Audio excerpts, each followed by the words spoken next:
नमस्कार, तुमचं स्वागत आहे माझ्या चॅनलमध्ये. अशी टम्म फुगलेली पुरणपोळी तुम्हाला पण बनवायची आहे का? न फाटणारी, मऊसूत, सुगंधी अशी पुरणपोळी. चला तर मग आपण बनवूया. खास छोट्या-छोट्या टिप्ससहित बनवायचे आहेत, तर तुम्ही व्हिडिओ शेवटपर्यंत पहा. इथं मी 2 वाट्या हरभरा डाळ, 2 वाट्या गूळ आणि वेलची, बडीशेप, जायफळ आणि सुंठ घेतलेलं आहे. आता हरभऱ्याची डाळ स्वच्छ धुवून घ्यायची आणि पाण्यामध्ये बुडेल हरभरा डाळ बुडेल एवढं पाणी घेऊन 2 तासासाठी आपल्याला भिजवायची आहे ती डाळ भिजते तोपर्यंत इथं आपण कणिक मळून घेऊया. इथे मी 3 वाट्या गव्हाचं पीठ घेतलेलं आहे, चाळून घेतलेलं आहे मी इथं गव्हाचं पीठ. त्यामध्ये चवीनुसार मीठ टाकून थोडं थोडं पाणी घालून गोळा मळून घ्यायचा आहे. इथे तुम्ही मैदाही ॲड करू शकता. काही लोक मैदा घालतात, मी नाही घालत म्हणून नाही घातलेला. 2 वाट्याला तुम्ही अर्धी वाटी मैदा घालू शकता. असा थोडासा मऊसूत गोळा मळायचा आहे आपल्याला आणि एका पातेल्यात पाणी घ्यायचं. कणिक बुडेल एवढं पाणी घ्यायचं आणि त्यामध्ये कणिक आपली ठेवून द्यायची. अर्धा ते 1 तासासाठी ठेवून देऊया आणि तोपर्यंत आपण डाळ शिजवून घेऊया. इथे मी 2 वाट्यांसाठी 3 ते 4 वाटे पाणी घेतलेलं आहे. त्यामध्ये उकळी आली की हळद, तेल टाकलेलं आहे. तेल यासाठी की आपली डाळ उतू जाऊ नये, कुकरमधून बाहेर पाणी येऊ नये म्हणून टाकायचं आणि भिजवलेली डाळ टाकायची आणि डाळीला जो वरती फेस आलेला होता तो आपण सगळा काढून घेतला आणि कुकरचं झाकण लावून घेतलं. आपल्याला डाळीवरचा फेस काढून घ्यायचा आहे कारण की आपली पुरणपोळी त्यामुळे पचण्यास हलकी होते. आता आपण कुकरच्या 3 ते 4 शिट्ट्या करून घ्यायच्या. कुकर थंड झाला की कुकर उघडून बघायचा की आपली डाळ व्यवस्थित शिजलेली आहे का. आपली डाळ व्यवस्थित शिजलेली आहे. जर तुमची डाळ शिजली नाही तर तुम्ही अजून एखादी शिट्टी करून घेऊ शकता. आता आपल्याला कटाच्या आमटीसाठी इथे पाणी काढून घ्यायचं आहे डाळीमधलं पूर्ण. तुम्हाला जर कटाची आमटी खूप जास्त बनवायची असेल तर मी सांगितलेल्या प्रमाणापेक्षा तुम्ही थोडीशी जास्त वापरा. पण अशाने कुकरमधून पाणी बाहेर येतं, तर तुम्ही उकळलेलं पाणी यामध्ये ॲड करून एक उकळी आणून परत ते पाणी काढू शकता. तर आता हे आपण पाणी काढलेलं आहे आपल्या कटाच्या आमटीसाठी. तुम्हाला घट्ट हवी असेल तर थोडंसं त्यामध्ये डाळ स्मॅश करून टाका आणि आता आपण पुरण तयार करून घेऊया. त्यासाठी इथे मी जाड बुडाची कढई घेतलेली आहे. त्यामध्ये ही सर्व डाळ काढून घेतली. त्यातलं थोडंसं पाणी आटवायचं आणि म्हणजे पळीने स्मॅश करायचं किंवा स्मॅशरने स्मॅश करा आणि त्यामध्ये 2 वाट्या गूळ घाला. इथे तुम्ही पिवळा बाजारात गूळ मिळतो तोही वापरू शकता.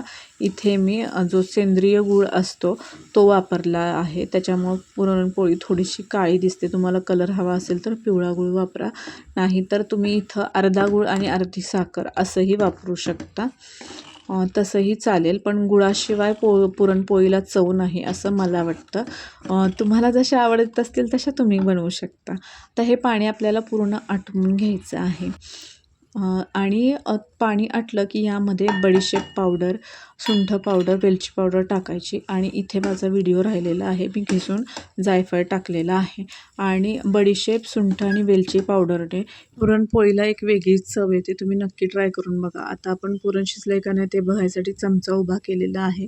तर आपला चमचा उभा राहतोय म्हणजे आपलं पुरण तयार आहे. जर पडत असेल तर अजून थोडा वेळ परतून घ्या आणि परत चमचा उभा करून बघा. आता आपलं हे पुरण तयार आहे. तर आपण हे पुरण पुरणाच्या चाळणीतून छान असं गाळून घेऊया. गरम असतानाच गाळून घ्यायचं, त्याच्यामुळे आपले हात दुखून येत नाहीत. गार झालं की थोडंसं चाळायला अवघड पडतं. मिक्सरच्या भांड्यातही तुम्ही हे करू शकता, पण पुरणाच्या चाळणीने एकसारखं असं पुरण होतं, म्हणून शक्यतो पुरणाच्या चाळणीनेच करा. मिक्सरच्या भांड्यामध्ये कुठेतरी डाळ राहते. आता आपली पुरण तयार झालेलं आहे. तर आपण इथे कणिक आपण भिजत ठेवली होती ती तयार करूया पुरणपोळीसाठी.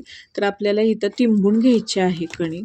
मस्तपैकी अशी हाताने मर्दून घ्यायची आहे म्हणजे व्यवस्थित अशी ती आपण आणि तेल अशी मळून लावायचं. घ्यायची आहे व्यवस्थित अशी.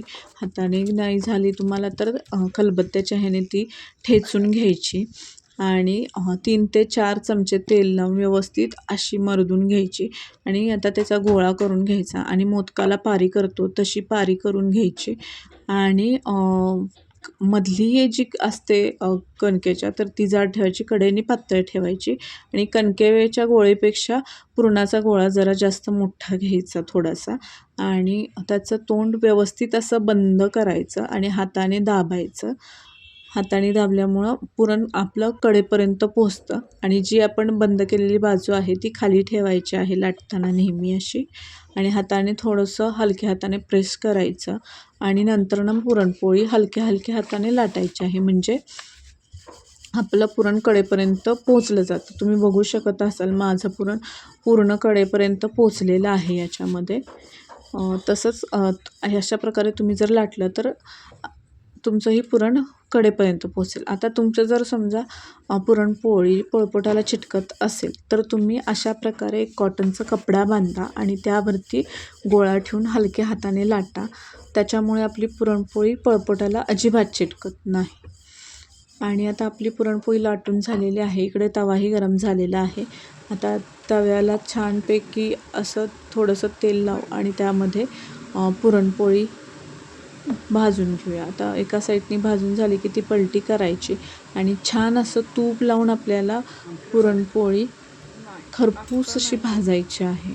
पुरणपोळी जास्तही लाल नाही करायची. जर जास्त लाल केली तर थोडासा कडवट असा फ्लेवर येतो पुरणपोळीचा, म्हणून शक्यतो थोड्याशा लालसर कलरवरतीच पुरणपोळी भाजा आणि थोडंसं जास्त लाल झाली तर ते वातट किंवा कडक अशी बनते, म्हणून अशीच बनवा. आता अशा प्रकारे आपण पुरणपोळी बनवलेली आहे. आता मी कडेचंच फक्त तुम्हाला पुरणपोळीच्या काढून दाखवते. तर कडेपर्यंत हे असं भरपूर असं सारण भरलेलं आहे. तर तुम्ही कणकेच्या गोळ्यापेक्षा पुरणाचा जो गोळा असतो तो थोडासा जास्त घ्या, त्याच्यामुळे पुरणही जास्त भरलं जातं आणि कडेपर्यंत पोचतं. अशा प्रकारे आपलं पुरणपोळीचं जेवण तयार आहे. इथे मी कटाची आमटी, आळूची वडी, भजी आणि थोडंसं तळण केलं होतं. अशा प्रकारे आपली परिपूर्ण अशी पुरणपोळीचं जेवण तयार आहे किंवा थाळी म्हणू शकता. ही तुम्हाला व्हिडिओ आवडले असल्यास लाईक करा, शेअर करा आणि चॅनलला सबस्क्राईब करायला विसरू नका.